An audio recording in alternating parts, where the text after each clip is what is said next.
Hello everyone, welcome to training at Infosys. आज के इस वीडियो में हम लोग जावास्क्रिप्ट स्टार्ट करने जा रहे हैं। इस चैनल पे ऑलरेडी हम लोग ने एचटीएमएल और सीएसएस काफी इन डेप्थ कवर कर चुके हैं। अब हम लोग बात करने जा रहे हैं जावास्क्रिप्ट के बारे में। जावास्क्रिप्ट बेसिकली स्क्रिप्टिंग लैंग्वेज है जिसका यूज हम लोग एक वेब पेज को डायनेमिक बनाने के लिए यूज करते हैं। तो इस पूरी सीरीज में आप जानेंगे कि जावास्क्रिप्ट क्या है, कैसे काम करती है और क्यों ये इतनी ज्यादा जरूरी है एज अ वेब डेवलपर आपको सीखना। तो इस चीज के लिए इस पूरी प्लेलिस्ट को फॉलो करिए और इसी के साथ साथ इस पूरी वीडियो को आखिर तक देखिएगा ताकि चीजें आपको बहुत ही अच्छे से समझ में भी आए। तो चलिए शुरू करते हैं अपनी इस पहली वीडियो को, जिस जावास्क्रिप्ट पार्ट 1 है। इस पूरी वीडियो में हम लोग बहुत ही बेसिक से बात करने वाले हैं। इस वीडियो में पहले हम लोग बात करेंगे कैसे लिंक करना है चीजों को और कैसे चीजों को स्टार्ट करते हैं। तो चलिए शुरू करते हैं अपनी पहली वीडियो को। तो इस वीडियो में सबसे पहला टॉपिक जो है वो है जेएस इन ब्राउजर, और दूसरी चीज हम लोग बात करेंगे कि स्क्रिप्ट टैग का कैसे यूज करना है। अब देखो, ब्राउजर की बात आ रही है तो जावास्क्रिप्ट बेसिकली हम लोग सारी चीजें कनेक्टेड होती हैं। जैसे एचटीएमएल की डिजाइनिंग करने के लिए हम लोग सीएसएस यूज कर रहे हैं, वैसे ही एचटीएमएल को फंक्शनैलिटी देने के लिए हम लोग जावास्क्रिप्ट यूज करते हैं। अब जावास्क्रिप्ट बेसिकली काम करती है एचटीएमएल पे, क्योंकि जब एचटीएमएल ही नहीं होगा तो हम लोग फंक्शनैलिटी ऐड किस में करेंगे। तो इसलिए एचटीएमएल का होना बहुत जरूरी है। तो यहां मैं पहले एक फाइल क्रिएट कर लेता हूं अपनी, index.html। ठीक है, बॉयलर प्लेट कोड हम लोग ने लगा दिया और सिंपल सा मैं यहां लिख देता हूं h1 के अंदर training@infoseek। बस मैं इसको गो लाइव करूंगा और गो लाइव करते ही हम लोग के ब्राउजर में ये विंडो ओपन हो जाएगी। ठीक है, ब्राउजर में ये चीज शो भी हो रही है। अब सबसे बड़ी बात कि हम लोग इस चीज को लिंक कैसे करें। अब देखिए, ब्राउजर में बाय डिफॉल्ट जावास्क्रिप्ट इंस्टॉल रहती है तो आप लोग को इंस्टॉल करने की कोई जरूरत नहीं है। कैसे पता?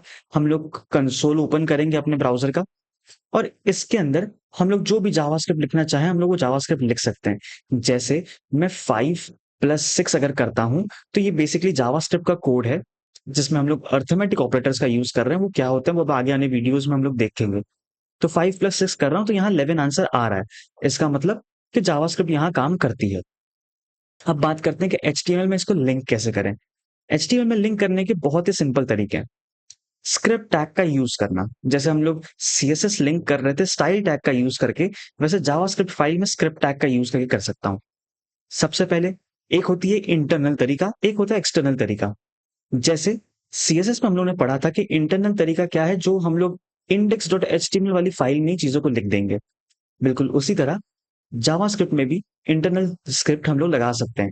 जैसे जैसे ये बॉडी टैग खत्म हो रहा है उसके ऊपर मैं स्क्रिप्ट टैग ओपन कर लूंगा और ये कंटेनर टैग है, इसका मतलब इसके बीच में मैं जो भी चीज लिखना चाहूं वो चीज मैं यहां लिख सकता हूं। जैसे अगर मैं यहां लिख देता हूं console.log। अभी console.log क्या है, बेसिकली चीजों को प्रिंट करवाने काम आ रहा है जावास्क्रिप्ट के अंदर। तो console.log और मैंने लिख दिया हेलो वर्ल्ड। अब अगर मैं इसका आउटपुट देखूं तो देखो, कंसोल, ये कंसोल है, इसमें लॉक कर रहा हूं मतलब बेसिकली प्रिंट कर रहा हूं। तो देखिए यहां लिख के आ रहा है हेलो वर्ल्ड। इसका मतलब हम लोग की जो जावास्क्रिप्ट फाइल थी वो प्रॉपरली काम कर रही है। इंडेक्स वाली फाइल में हम लोगों ने स्क्रिप्ट टैग के अंदर हम लोगों ने लिखना चालू किया है, तो इसका मतलब हम लोग की जावास्क्रिप्ट काम कर रही है। इसमें कोई भी तरह का एरर नहीं शो हो रहा है। तो पहला तरीका जो इंटरनल तरीका था वो प्रॉपरली काम कर रहा है। ठीक है, अब बात करते हैं एक्सटर्नल तरीके की। तो मैं इसको फिलहाल कमेंट आउट करता हूं। अब एक्सटर्नल तरीके के लिए हम लोग सबसे पहले एक अलग फाइल क्रिएट कर लेते हैं जिसका नाम है script.js। अब script.js ये एक अलग से फाइल है। मैं यहां बोल देता हूं console.log, यहां लिख देता हूं हे फ्रॉम एक्सटर्नल फाइल। अब देखिए, अब अगर मैं इसको कंसोल चेक करूं तो यहाँ फिलहाल कुछ भी नहीं आ रहा है। क्यों नहीं आ रहा है? क्योंकि index.html में मैंने स्क्रिप्ट टैग को भी हटा दिया। अब एक्सटर्नल फाइल को लिंक कैसे करें? देखिए बिल्कुल वैसा ही सेम तरीका है। मैं यहाँ स्क्रिप्ट लिखूंगा तो देखिए यहाँ वीएस कोड मुझे 3 सजेशन दे रहा है, स्क्रिप्ट, स्क्रिप्ट मॉड्यूल या स्क्रिप्ट एसआरसी। तो मैं स्क्रिप्ट एसआरसी वाला मेथड यूज करूंगा। स्क्रिप्ट एसआरसी पे जैसे मैं क्लिक करता हूँ तो देखिए अब यहाँ आ रहा है एसआरसी के अंदर सिंगल कोट्स आ रहे हैं। जैसे इमेज के अंदर हम लोग सोर्स प्रोवाइड करते हैं, बिल्कुल उसी तरह इसमें भी मैं सोर्स प्रोवाइड करूंगा। तो सबसे इजीएस्ट तरीका क्या होता है, मैं डॉट स्लैश लगाऊंगा जिससे मुझे वीएस कोड अपने आप ही सजेशन दे देगा कि कौन सी चीज कहाँ है। तो मैं इसमें कह रहा हूं कि इसमें स्क्रिप्ट जेएस का यूज कर लो। अब अगर मैं आउटपुट देखूं स्क्रिप्ट जेएस का तो देखिए यहां लिख के आ रहा है हे फ्रॉम एक्सटर्नल फाइल। इसका मतलब चीजें बहुत ही परफेक्टली काम कर रही हैं। इंटरनल फाइल, एक्सटर्नल फाइल, दोनों ही काम यहाँ अब हम लोग का बहुत ही इजीली हो पा रहा है। ठीक है, ये चीज भी हो गई है अब अपनी। अब इसके बाद हम लोग क्या कर सकते हैं? जब मैं बात करूं आगे वाले टॉपिक्स की, तो हम लोग की बात आती है वेरिएबल्स।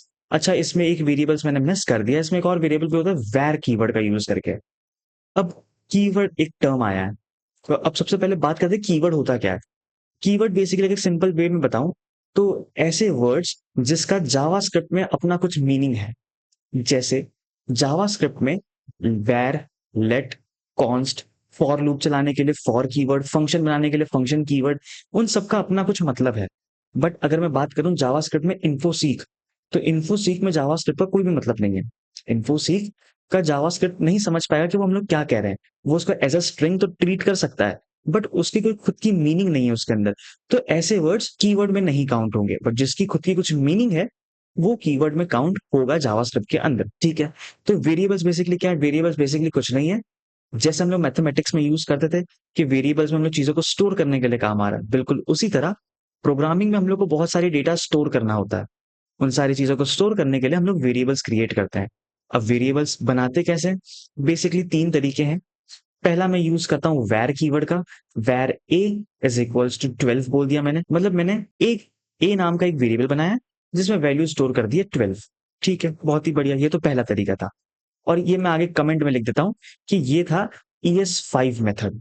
अब ES5 क्या होता है भी थोड़ी देर में बात करते हैं। उसके बाद आता है लेट कीवर्ड का यूज करके, let B is equals to 11 लिख दिया मैंने।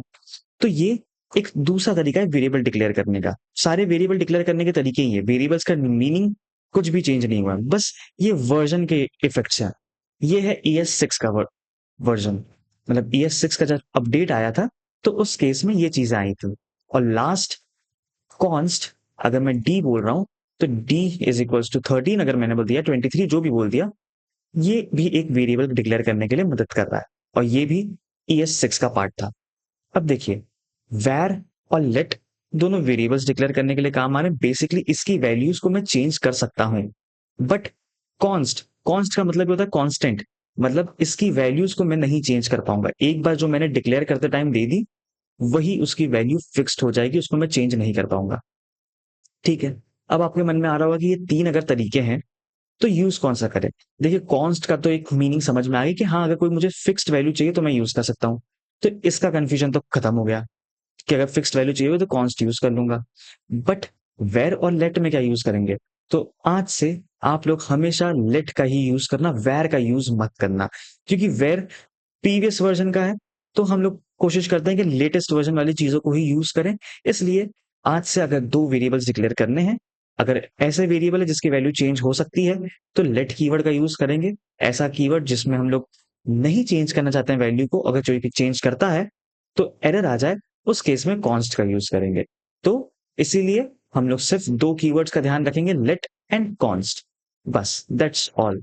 ठीक है, अब बात करते हैं डेटा टाइप्स के बारे में। डेटा टाइप्स बहुत ही इंपॉर्टेंट टॉपिक है, डेटा टाइप्स। अब डेटा टाइप्स में होता क्या है? देखिए, जैसे मैंने यहाँ एक वेरिएबल बनाया, वेरिएबल के अंदर दो चीजें स्टोर की हैं, एक में 11 स्टोर किया है, एक में 23 स्टोर किया है। अब 11 बेसिकली एक नंबर है, तो वही है डेटा टाइप्स कि जो भी हम लोग डेटा स्टोर कर रहे हैं उसका टाइप क्या है, क्या वो नंबर है, क्या वो बूलियन वैल्यूज है, क्या वो स्ट्रिंग है, या क्या है। तो अगर मैं बात करूं डेटा टाइप्स की जावास्क्रिप्ट के अंदर, तो बेसिकली दो टाइप के डेटा टाइप्स होते हैं। एक होते हैं प्रिमिटिव और दूसरा होता है नॉन प्रिमिटिव। ठीक है, बेसिक डिफरेंस बहुत ही इजी है।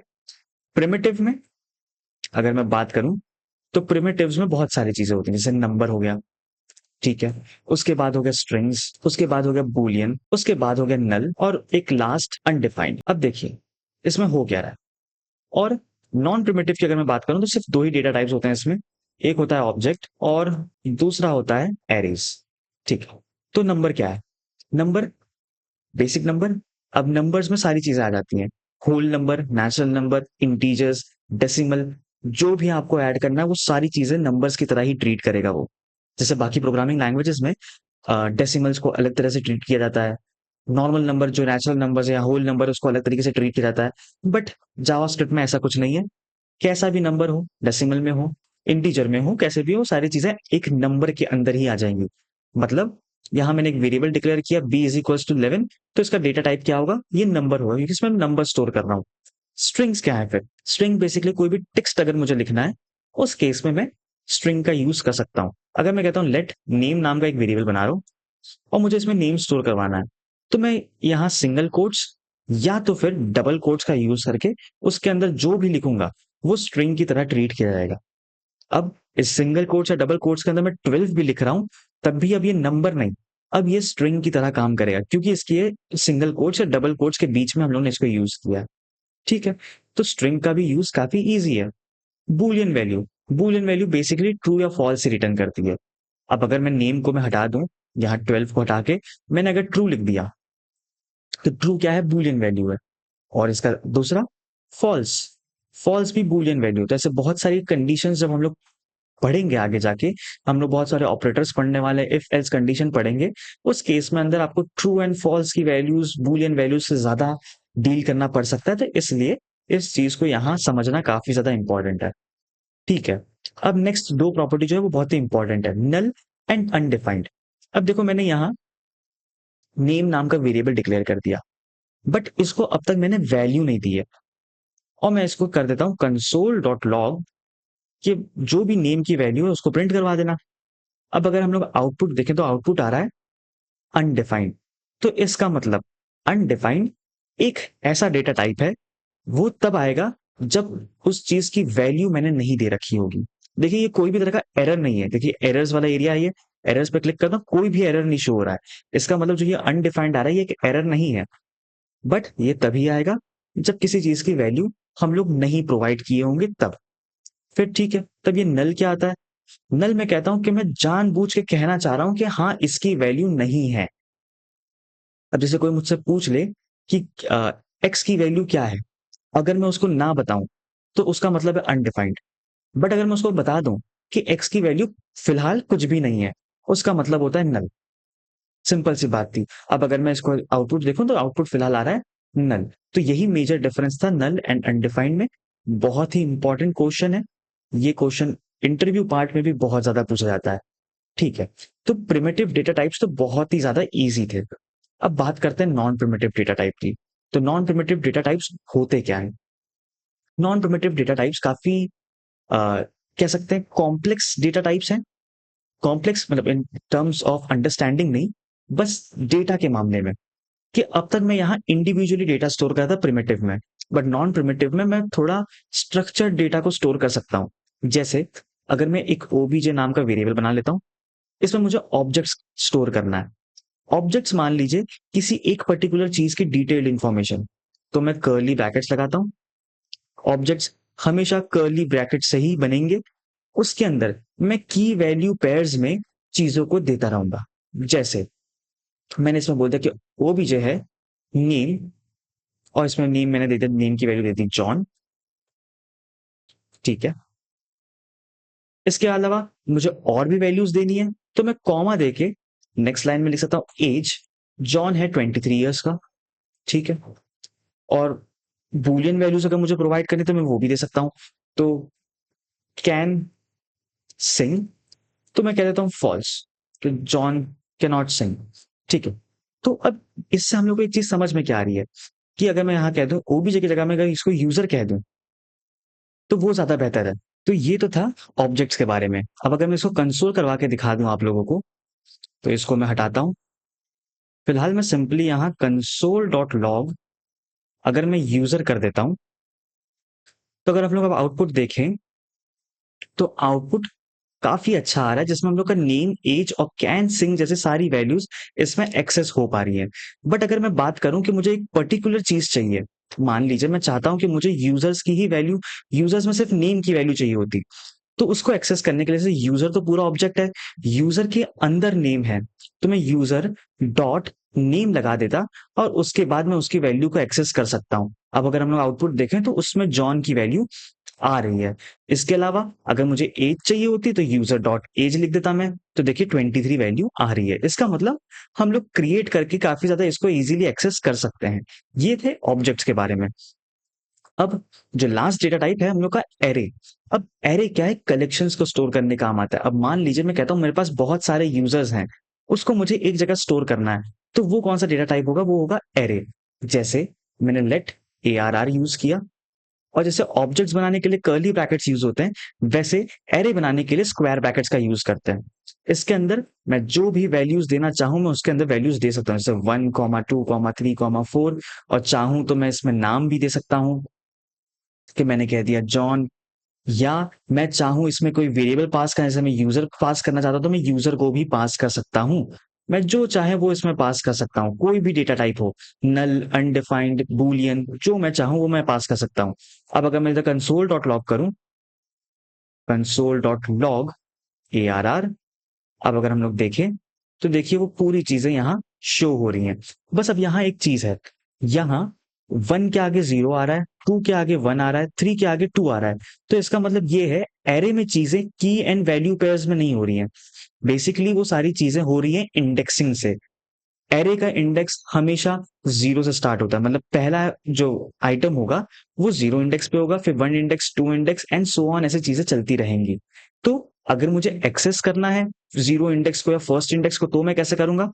तो देखिए यहाँ मैंने एरे लिख रखा है, इसके आगे मैं अपने स्क्वायर ब्रैकेट्स लगाऊंगा और इसके अंदर कोई भी इंडेक्स को पास कर दूंगा। जैसे अगर मैं 1 लिख देता हूं, तो 1 इंडेक्स पे कौन है? देखिए ये एरे है, एरे 0 इंडेक्स से शुरू होता है, तो 0 इंडेक्स पे तो ये 1 आ गया, और फर्स्ट इंडेक्स पे ये 2 है। तो अब अगर हम लोग इसको देखें तो आंसर 2 आना चाहिए। तो देखिए आंसर 2 आ रहा है। तो इसका मतलब इंडेक्सिंग का यूज करके हम लोग हर एक वैल्यू को काफी इजीली एक्सेस कर सकते हैं। तो ये थे कुछ बेसिक टॉपिक्स जावास्क्रिप्ट में जो शुरुआत करते वक्त आपको लोग को पता होना चाहिए। इसके बाद हम लोग बहुत सारी चीजें और भी पढ़ेंगे, जैसे arithmetic operators, comparison operators, functions कैसे बिल्ड करते हैं, वो सारी चीजें इस चैनल पे आने वाली है। तो उस चीज के लिए इस चैनल से जुड़े रहें और इस चैनल को सब्सक्राइब कर लें, ताकि आप वो सारी चीजों को भी मिस ना करें। तब तक के लिए इस चीजों को प्रैक्टिस करते रहिए। मिलता हूं आपसे नेक्स्ट वीडियो में।